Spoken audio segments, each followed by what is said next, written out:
देखिए, फेरी वालों को कभी हटाया ही नहीं गया और इनको हटाया जा सकता है। केवल हटाने का एक नाटक होता है जो वसूली ज्यादा बढ़ाने के लिए। ये हम लोग सुप्रीम कोर्ट गए थे। सुप्रीम कोर्ट में आदरणीय जज साहब ने कहा कि all the existing street vendors operating across the country shall be allowed till the hawking non-hawking zone is not finalized according the policy of 2009. Thereafter कोई भी उस आदेश का पालन नहीं कर रहा है। उन्होंने कहा कि हमारा आदेश तभी तक लागू है जब तक कि पार्लियामेंट कोई कानून बना करके उसे लागू नहीं कर देता है। 3/3/2014 को पार्लियामेंट ने सर्वसम्मति से कानून भी बना दिया। कानून का सेक्शन 3 सब सेक्शन 3 कहता है कि जब तक आप सर्टिफिकेट ऑफ बेंडिंग नहीं दे देते तब तक फेरी वालों को हटा नहीं सकते, नॉट एविक्शन बल्कि रेलोकेट भी नहीं कर सकते। और सेक्शन 33 जो है वो कहता है जितने भी एक्ट अभी तक बने, चाहे पुलिस के हों चाहे म्यूनसिपालिटी के हों, उसको ओवर राइडिंग इफेक्ट है उसका।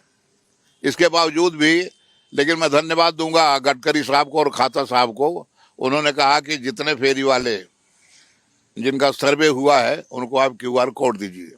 लेकिन देखिए सर, अभी जिस तरीके से आप कह रहे हैं कि जो क्यूआर कोड है वो लीगल है, जिनके पास क्यूआर कोड नहीं वो इलीगल है, वो जाएंगे कहाँ पे? इसके साथ ही बांग्लादेशी करके उसको हटाने किया जा रहा है। अभी तक हमने देखा है कि 75,000 मतलब 55,000 से ज्यादा फेरी वालों को हटाया गया सिर्फ मुंबई में। इसको किस तरीके से देख रहे हैं? बीएमसी तो लगातार एक्शन ले रही है। देखिए, वो पूरी तरह से इलीगल है, जबकि हमारा एक्ट जो बना हुआ है उसमें कहा है कि पॉपुलेशन का 2.5% फेरी वाले होना चाहिए। अभी अगर हम मान लिए महानगर पालिका का, तो उन्हें 47,720 लोगों को क्यूआर कोड दिया है। 47,000, तो 3 लाख की जगह आपने 47,000 को दे करके आप पूरे मुंबई को खाली नहीं करा सकते हैं। एक प्रयास खाली कर रहे हो, कर नहीं पाओगे। अभी तो आप इस मुद्दे को हाई कोर्ट में रख रहे हैं, आगे कैसे रखेंगे? क्योंकि अभी तो हम देख रहे हैं लगातार एक्शन तो लिया जा रहा है। बीएमसी को किस तरीके से चैलेंज करेंगे आप? नहीं, बीएमसी को चैलेंज करेंगे क्योंकि खाता साहब और गडकरी साहब जो हैं उन्होंने खुद ही फेरी वालों को हटाने का बीड़ा उठाया था, लेकिन इसके पहले हाई कोर्ट ने और सुप्रीम कोर्ट ने इन लोगों को प्रोटेक्शन दिया था, इसलिए उनको मजबूर होकर के ये कदम उठाना पड़ा क्यूआर कोड देने का। इसके बाद हमको सुप्रीम कोर्ट जाना ही पड़ेगा। जब तक सुप्रीम कोर्ट का आदेश नहीं लाएंगे तब तक सही जस्टिस नहीं मिलेगा। क्या जैसे कि फिर चाहे उसमें उत्तर भारतीय हो या फिर अलग अलग समाज के जो लोग हैं, वो जिनके पास कोई रोजगार नहीं है, वो इस तरीके से धंधा लगाकर अपना गुजारा कर रहे हैं। लेकिन अब जिस तरीके से हम देख रहे हैं कि मुंबई में लगातार मतलब अगर कोई धंधा लगा रहे तो तुरंत वहाँ पे बीएमसी वाले पहुंच जा रहे हैं, उनको हटा दे रहे हैं, हटा दे रहे हैं। क्या कोई ऐसी जगह की मांग की जाएगी? क्योंकि हम देखते हैं कि अलग अलग एरिया में अलग अलग फेरी वाले बैठते हैं, उनके लिए जगह की मांग की जाएगी? आपको देखिए, मैं सेंट्रल टीवीसी में इलेक्शन से मैं जीता हुआ हूं और उसकी जैसे ही मीटिंग होगी मैं उनके बारे में जरूर चर्चा करूंगा कमिश्नर से। सर, हम देख रहे हैं कि बीएमसी की तरफ से लगातार जो फेरी वाले हैं उनके खिलाफ एक्शन लिया जा रहा है। उसमें अमूमन हमने देखा कि जो बेरोजगार है, जिनके पास कोई रोजगार नहीं है, तो चाहे वो किसी भी समाज के उत्तर भारतीय क्यों ना हो, उसको किस तरीके से देख रहे हैं? मतलब टारगेट से फेरी वाले क्यों है बीएमसी के लिए? देखिए, वो एक हमारे गांव में एक कहावत है कि गांव की जो विधवा होती है उसको कोई दीदी नहीं बोलता है। पॉलिटिकली इन फेरी वालों को हटाकर ये अपना राजनीतिक, आज हम महानगर पालिका के पास अपना विषय लेके जाते हैं कि इनके पास क्यूआर कोड है, ये प्रोटेक्टेड है, आप इनको क्यों हटा रहे हो? तो हमको बोलते हैं आप नगर सेवक के पास जाओ, आप विधायक के पास जाओ, जबकि इन्हीं लोगों ने वोट देकर उनको बनाया हुआ है। पिछले कई सालों से महाराष्ट्र ने देश में बेरोजगारी का एक बड़ा सा तांडव है। किसी युवा के पास नौकरी नहीं है। कोरोना के बाद लोग जो शर्म के मारे फुटपाथ पर खड़ा नहीं हो सकता, आज स्वयं रोजगार करने के लिए फुटपाथ पर बैठा है।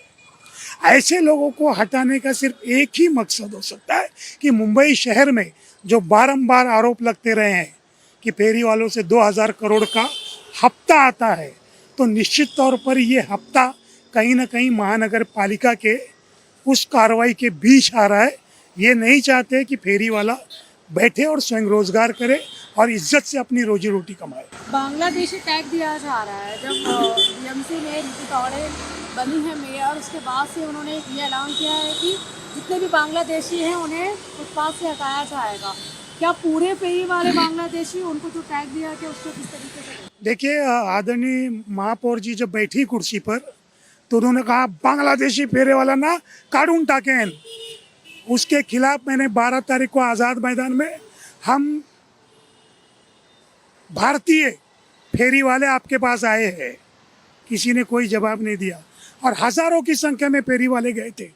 अच्छा, अगर फेरी वालों में बांग्लादेशी हैं तो आप रिकॉर्ड पे लाइए ना, पुलिस को बोलिए हमको दे। वो एक भी बांग्लादेशी नहीं है।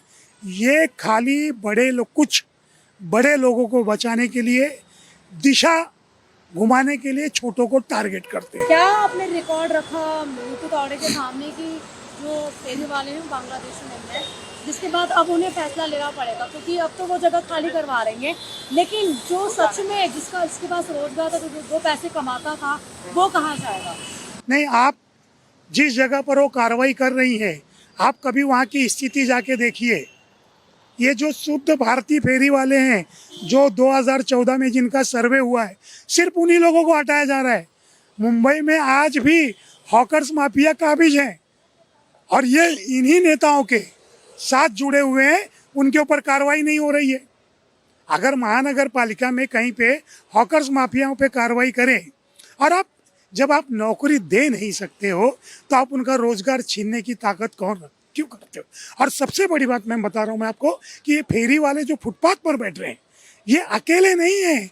इनके साथ महाराष्ट्र के किसानों का परिवार जुड़ा हुआ है, इनके साथ उन मजदूरों का परिवार जुड़ा हुआ है जो मार्केट से लाकर सामान प्रोवाइड करवाते हैं। इनके बेदखल होने का मतलब, इनके टूटने का मतलब सीधा सीधा आप चाहते हैं कि किसान फिर से आत्महत्या करने को मजबूर हो जाए। कैसे इस पूरे मुद्दे को आगे लेकर जाए? देखिए, ये मुद्दा आज जिस हिसाब से चल रहा है, मैं इतना चैलेंज करता हूँ इनको कि अगर बहुत जल्दी इनको शांत नहीं किया गया तो निश्चित तौर पर इस मुंबई शहर में शुद्ध भारतीय फेरी वालों का एक क्रांति होगी और वो क्रांति फेरी वाले अपने पेट के लिए करेंगे, अपने रोजगार के लिए करेंगे और क्रांति होना तय है। बीएमसी में बीजेपी की सत्ता आने के बाद भले ही कोई काम नहीं हुआ हो, लेकिन जिस तरीके से फेरी वालों के खिलाफ एक्शन लिया जा रहा है उसको लेकर अब सवाल खड़े हो रहा है, क्योंकि पिछले 6 महीनों में 55,000 से ज्यादा फेरी वालों के खिलाफ कार्रवाई की गई है, जबकि 75 लाख से ज्यादा की वसूली की गई है। ऐसे में सवाल ये उठता है कि क्या सिर्फ बीएमसी की तरफ से फेरी वालों से वसूली की जा रही है? क्योंकि फेरी वालों का कहना है कि अगर हमें सड़कों से हटाया जा रहा है, फुटपाथ से हटाया जा रहा है, हमें धंधा नहीं करने दिया जा रहा है, तो बीएमसी की तरफ से हमें कोई वैकल्पिक व्यवस्था क्यों नहीं दी जा रही है? इसको लेकर ये लगातार जद्दोजहद कर रहे हैं। हालांकि जो मुंबई की मेयर हैं ऋतु तौड़े, उनकी तरफ से इन्हें बांग्लादेशी कहा जा रहा है। इस पूरे मामले को लेकर हाई कोर्ट में सुनवाई चल रही है। वैसे में ये देखना होगा कि क्या बीएमसी की तरफ से कोई वैकल्पिक व्यवस्था फेरी वालों के लिए किया जाता है या फिर नहीं। क्या इनके रोजगार पर, इनके व्यवसाय पर संकट गहराएगा? कैमरामैन घनश्याम के साथ में आंचल तिवारी, भारत एक्सप्रेस।